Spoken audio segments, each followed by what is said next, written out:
What's up, PGF Nation? The New York Knicks just made a run to the NBA Finals and got us thinking, what if the Knicks starting five were NFL players? Who would they be? So today, we're comparing which quarterback is the NFL version of Brunson, which player brings Josh Hart's toughness and versatility, and which NFL team would make up the perfect Knicks starting five. I'm Brad Fowler. He's Alex Higdon. Crack a cold one. Let's kick this off. Alex, you being a New York guy, your Knicks made a historic run here recently. People are probably wondering, like, wait, what, you're talking about the Knicks in the finals. What's going on? Look, guys, it's June, okay? And the NBA Finals obviously just wrapped up recently. The Knicks made a historic run, winning their first championship since the early 70s. And it was a historic run for this franchise. You being a New York guy, a New York Knicks fan, of course, your whole life. Pretty big moment for the city, for a fan base that loves their Knicks. And it got us thinking about how could we use this in an NFL podcast, right? Because this was such a unique run for this franchise. Got us thinking about this special starting five that the Knicks put together. And what NFL stars would these guys be if we had to kind of pick apart their games and kind of lean into who would they be if we were going to make comps to NFL players? So, Alex, let's start at the top here. You've got the leader of this team, Jalen Brunson, the quarterback of the team, so to speak. So who's a guy or maybe a couple quarterbacks that reminds you of a guy like Jalen Brunson? Listen, I mean, and you know how I rank my quarterbacks. There's one and then there's everybody else. And it's Patrick Mahomes. He's just Wow. he's Patrick Mahomes. You know, when his back is against the wall, they're the guy that they turn to make the plays. Even though there are taller players, there's a better shooter on the team. No, he's the guy that's going to take the last shot, or he's going to be the one to drive us down the field. And that's what Patrick Mahomes, except for last year, but perhaps basically his entire career, Patrick Mahomes has been that guy. So I'm surprised you said Patrick Mahomes, because when I think of Jalen Brunson, I think of a guy who is maybe one of the better underdog stories in the NBA, right? A guy that wasn't a big recruit coming out of high school, wasn't viewed as an elite NBA prospect. Know where you're going. Second round pick, right? Oh, no, I don't know where you're going. Okay, go ahead. Sorry.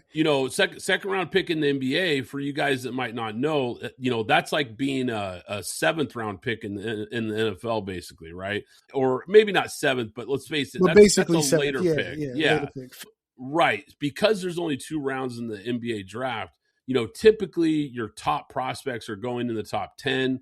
Once you kind of get past that first round, especially, you fall into the second round, you're taking flyers on guys hoping they pan out. And let's face it, most of the time in the NBA, those second round picks usually don't even end up being contributors, let alone star players in the league.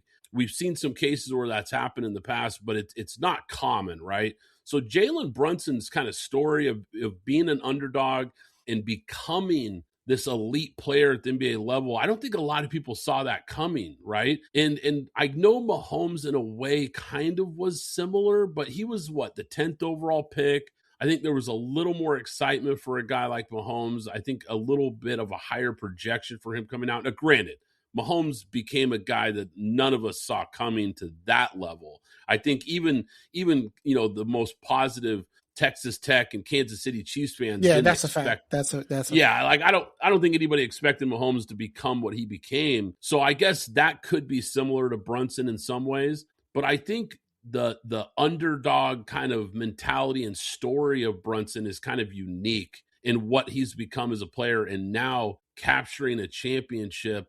It's got me thinking maybe a different pool of players here.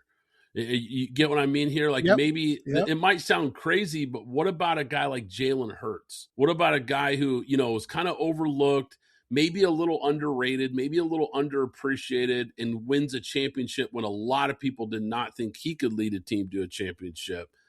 That was kind of the first name I thought of. Yeah, no, that's actually correct in the way that you described it. And, out of high school, not looked at as a top prospect out of high school. In the way you broke it down, that's an absolute.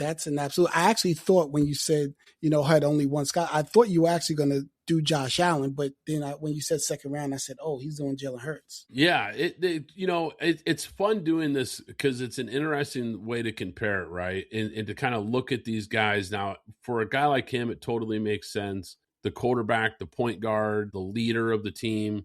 What about a guy like Karl-Anthony Towns? So Karl-Anthony Towns was very good this postseason. However, I'm actually going to go with another quarterback, another leader of the team, because he should be a leader in terms of his play of the team. It's Jordan Love. And the reason I say Jordan Love, we look at Green Bay. Me and you were a year ahead on Green Bay 3 years ago. I think 3 years ago we said they could win the division, and then the next year not win the division, but make a playoff run. But I think the next year they did make a playoff run. But Jordan Love, he has the talent. He has the weapons, and then for some reason he just can't get it done. It's always an error at the end, or rather an interception at the end, or he misses a play, and it's like we're looking. It's like, no, you're the guy. You're the guy. Make the play, and that's Karl-Anthony Towns.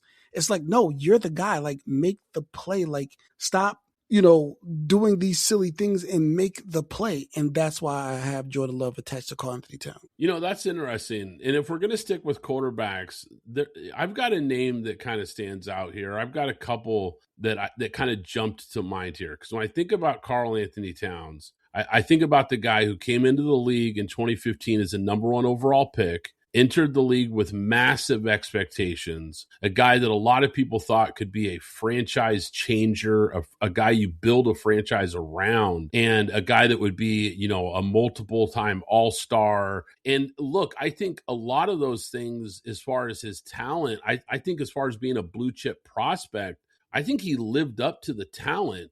But let's face it, I think he spent years trying to prove he could win. Who does that sound like? Wait, Justin Herbert is a guy that I thought of, right? Yeah. A universally recognized talent. Now, Herbert hasn't taken that step and gotten his ring, so to speak, right? He hasn't made his run. I almost think about a guy who came in with, big-time talent, big-time ability, big-time prospect, and has spent the first several years of his career kind of trying to prove that he could win. And he still hasn't really done it. Now, granted, he's been winning more in these last couple of years since Harbaugh took over. They've been getting to the playoffs more consistently. Now he's got to take that next step, right, and start winning some playoff games and kind of take that next step if he wants to kind of join that elite group of quarterbacks. But that was kind of the name I thought of when you started talking about Cat, because we know how talented this guy was coming out of college. Had some critics, had some people that kind of questioned him, ended up being traded, right? Even though he was really the face of the franchise for Minnesota, but then finds his home in New York, kind of finds his role in New York, and they go on this magical run here. So, maybe Herbert can have a similar situation here now that he's kind of found not a new home because he's been with the Chargers all the time, but now under new leadership and kind of a new group of guys around him, maybe he can kind of take that next step. Okay, you know what? That once again, that's not a bad one as well, because Justin Herbert, they are talking about Justin Herbert, but Justin Herbert in the playoffs has failed to deliver. All right, we got 2 starters down. What about Mikal Bridges? Who's a guy, Alex, when you look at his role and what he's meant to this Knicks team, the type of player he's become, who's a guy in the NFL that you think is kind of a, I know this is apples to oranges here, but who's the comp, so to speak? Who's the guy that you think kind of compares to Bridges? Listening to you, I think I'm waiting for you to say one, but I'll say this about Mikal Bridges. Mikal Bridges, good player, always seemed scared to take a shot, always a solid player, but then there's games that he disappears, and that to me sounds like Jadeveon Clowney. And Jadeveon Clowney has been on good teams. He's consistently an 8 or 9 sack guy for the most part, but he's never had the year where he looked dominant. He's had games where he looked dominant, but he hasn't had the entire year where he looked dominant. And teams can use him. A team could use him to win. He's still probably maybe 2 years away from, completely falling off, but he's still a solid player. And that's what Mikal Bridges is. He's a solid player. don't depend on him to take game-winning shots to get the steal, but he will, at times, he will lock up Jason Tatum, just like Jadeveon Clowney will not allow anybody to run to his side in Houston and then in Baltimore as well, and then he'll sack the quarterback as well. But then there's games, or a game like he had against against San Francisco when he was with Seattle, but then the next 2 games he'll just disappear and not appear anymore. I like it, and when you said lock up, it got me thinking about a guy right away. How about Patrick Surtain? Doesn't need attention, right? Not a flashy guy, low maintenance player, the kind of player that every contender wants on their roster, right? And doesn't that kind of sound like Bridges? He's elite at a premium role, right? Because the role that Bridges plays, it was a premium for what the Knicks needed, shows up every week, takes away the opponent's best weapon, like you said, right? Just takes them away. And just a winning player whose impact doesn't always show up in the box score. And I think there's maybe a correlation there as well with Bridges. Doesn't always impact the game on the box score, but you always feel his presence. Yeah, that's a fact. He will have a play, or a couple of plays in every game. We'll be like, oh yeah, Bridges is there. Quick shout out to our friends at props.cash, the best player prop research tool in the game. Props.cash lets you scan thousands of props across sports books to quickly spot the highest value opportunities. You get real-time injury and lineup intel, advanced filters to find exactly what you're looking for, and even correlated player props so you can see what tends to hit when a player goes over their line. They cover NFL, NBA, MLB, NHL, college football, college basketball, and the WNBA. It's legit next level prep. If you're serious about betting smarter, go to props.cash and use code PGF25 for 25% off your first month. That's code PGF25 for 25% off your first month at props.cash. The official ticketing app of Pint Glass Football is now SeatGeek. I can't recommend them enough, guys. I've been using SeatGeek for years.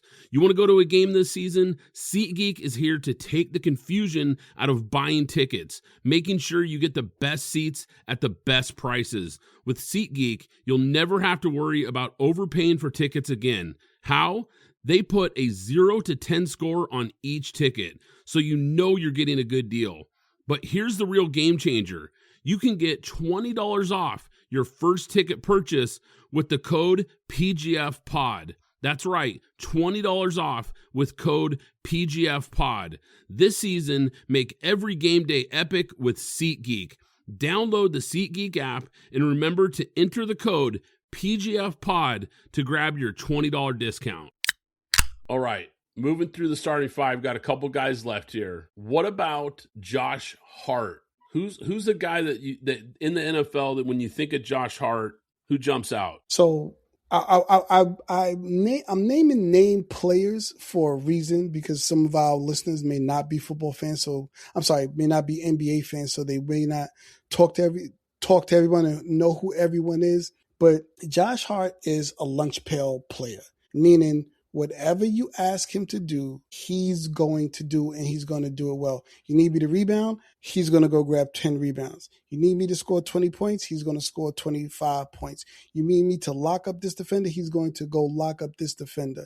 And a guts and grits guy that I like, and there were a couple of people that I could look at.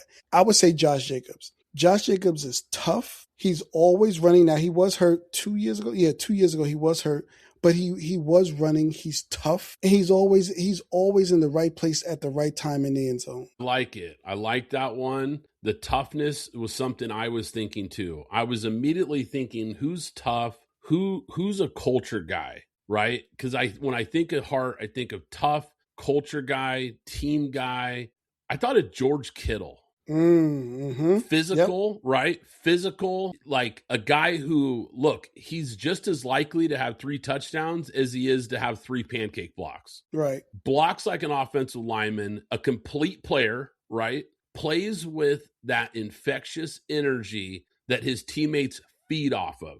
You can just feel the energy when Kittle's in the game. It's different, right? It's different for Purdy. It's different for the offense. You can sense it when Kittle's in the game, and when he's out there, you just know what he brings to the table. He's a guy that's going to do anything to win. He's going to lay it out on the line every single week. Just tough, selfless, emotional leader, because that's the other thing with Kittle. Very much an emotional leader for the 49ers. I kind of get that same vibe with Josh Hart. Like, I think his role is bigger than, once again, kind of bigger than the stat sheet, but a guy that is just a big glue guy. Talented, just like Kittle. Talented player. I'm not trying to diminish the talent, but like also vitally important to that locker room. Yeah, that's a fact. That is a fact. All right, let's finish out this starting five here for your beloved Knicks, Alex. What about OG Anunoby? Who's the comp here? So OG, I had a few people as well, but the person that I go to first was, and I wrote down a few. Trey McBride, quiet, always delivers, always delivers, runs the right route. Always open for Kyler Murray. I know you don't like him, but always open for Kyler Murray or the other quarterbacks to throw to, and just consistent. Consistent. He's going to be a top 3 tight end for the next 4 to 5 years for the most part. But that's OG Anunoby.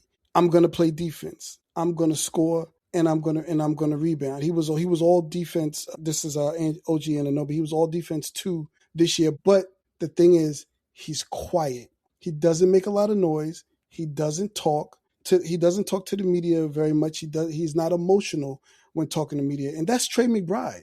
Yeah, I had a good game. Thank you. On to the next week. And that's OG Anunoby. Yeah, I scored the winning basket. Yeah, hooray. We gotta win this thing. And that's exactly who OG is. I mean, I'm thinking of a totally different guy. Tell me if you like this comp. What about from a role standpoint? What about Jalen Ramsey? Okay. The ability to erase an opponent's best weapon. Physical, confident, matchup-based defender, right? A guy who can change the game with just one play. I think of a guy, once again, a guy with big time talent, not a guy who's, when you look at OG, not a guy who's going to put up 40 points every night. Right. But the guy on every championship team is a guy like this that you need, because he can guard the best player on the other team. He can do the dirty work, and he can impact winning without demanding touches, right? Yes. Like Jalen Ramsey is one of those players, especially in his prime. He had a lot of quiet games where you don't even really notice, and then you think about, like, wait, his guy didn't even get targeted. His guy got 3 balls thrown his way. You know what I mean? Like, you don't even really notice, and then you realize at the end of the game, like, Jalen Ramsey just took their number 1 receiver away. Yeah. Like, what happened to fill in the blank? He didn't get a catch today. So what do you think of that comp to round it out? No. That comp is nice, but I want to ask you something. Let's just go with the whole team. What NFL team would you say going into next season were the Knicks? A team that didn't win in a while, but a team that's been in the play, that's been knocking at the door, whether they're in the playoffs or whether they didn't make the playoffs, but a team that's knocking at the door. You could give me like 2 or 3, whichever one. But what's a team that can go on a run and win the chip next year that hasn't won in a while? There's a couple teams that jump out, and tell me what you think about this comp. What about the Chicago Bears? Mm-hmm. Yep. What about the Bears? Now, look, maybe they're still a year away, but I think about a team, because I think there's a couple boxes you have to check if you're going to compare them to the Knicks, because the Bears are one of the NFL flagship franchises, one of those pillar franchises, one of those elite brands, right? Even though they haven't won a championship in a long time, similar to the Knicks. So that's what we're kind of fitting them into that box. So you've got a huge brand, big city, passionate fan base. Check, right?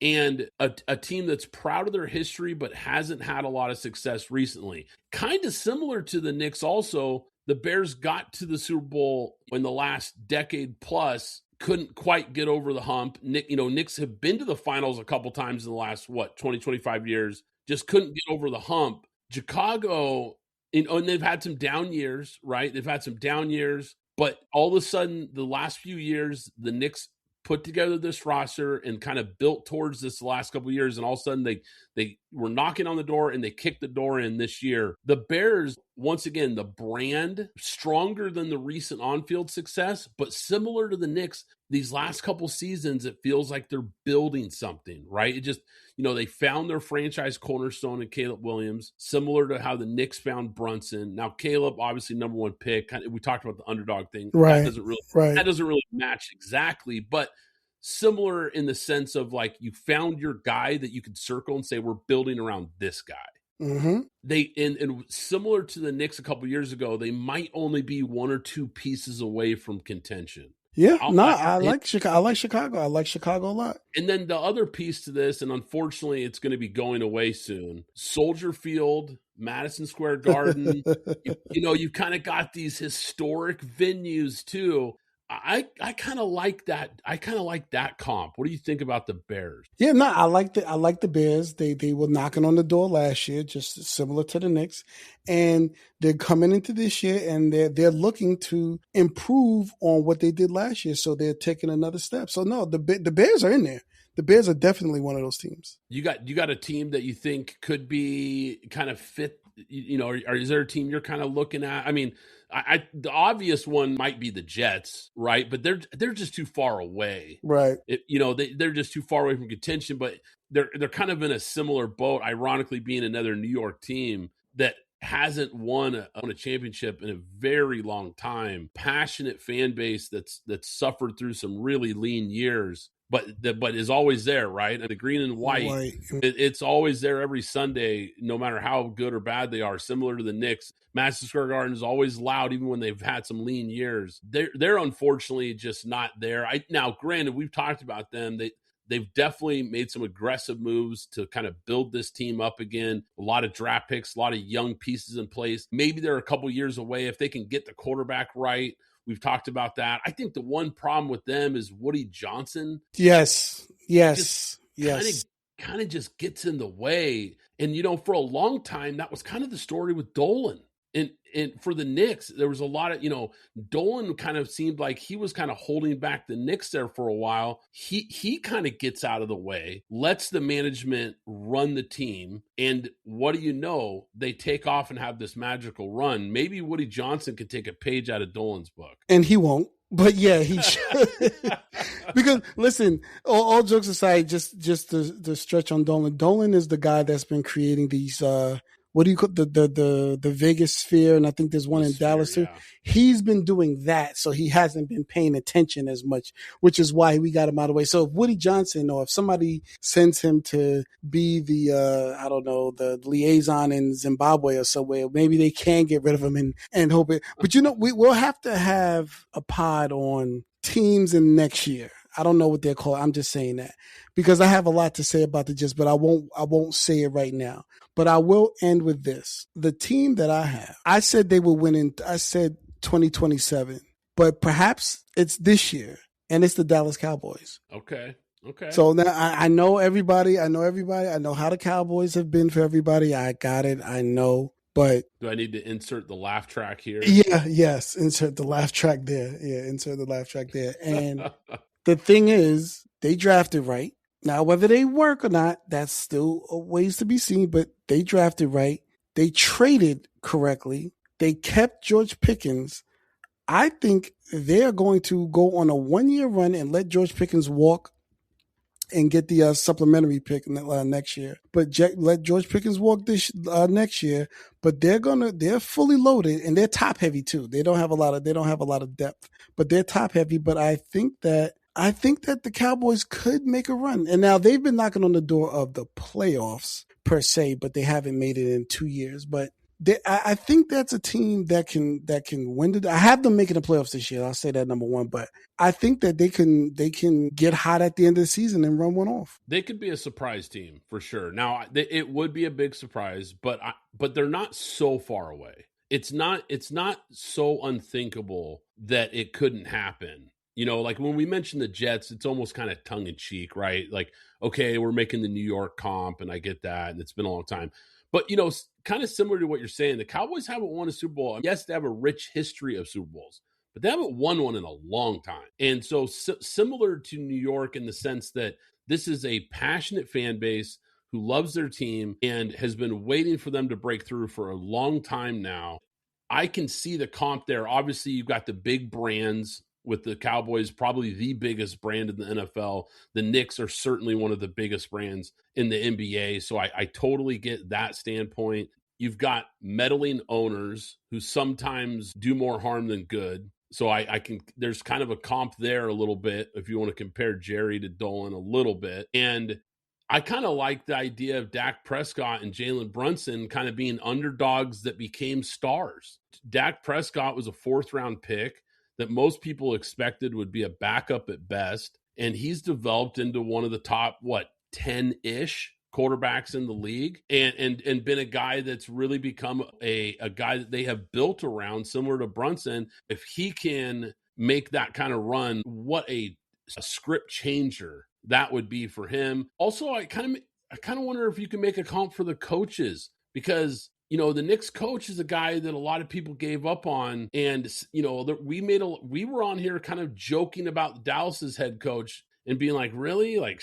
shoddy? Like, yeah, that is true. That is true. And, you know, it's only been a year, but I thought he was actually a lot more impressive than I thought he would be. So I can see it. They go on a run and we're going to completely rethink them. So, yeah, I like that, man. I like that comp. That's a good one, Alex. This has been fun, man. This has been a unique way to look at the offseason here. And congrats to your New York Knicks and the run that they went on, of course. And it was a fun way to kind of look at guys, look at players, and look at teams that might have some Knicks magic of their own. Who knows? But guys, if you enjoyed the episode, do us a favor, hit that like button, hit that subscribe button or follow button so you don't miss any future episodes. Once again, I'm Brad Fowler. He's Alex Higdon. This is Pint Glass Football, and we'll catch you next time.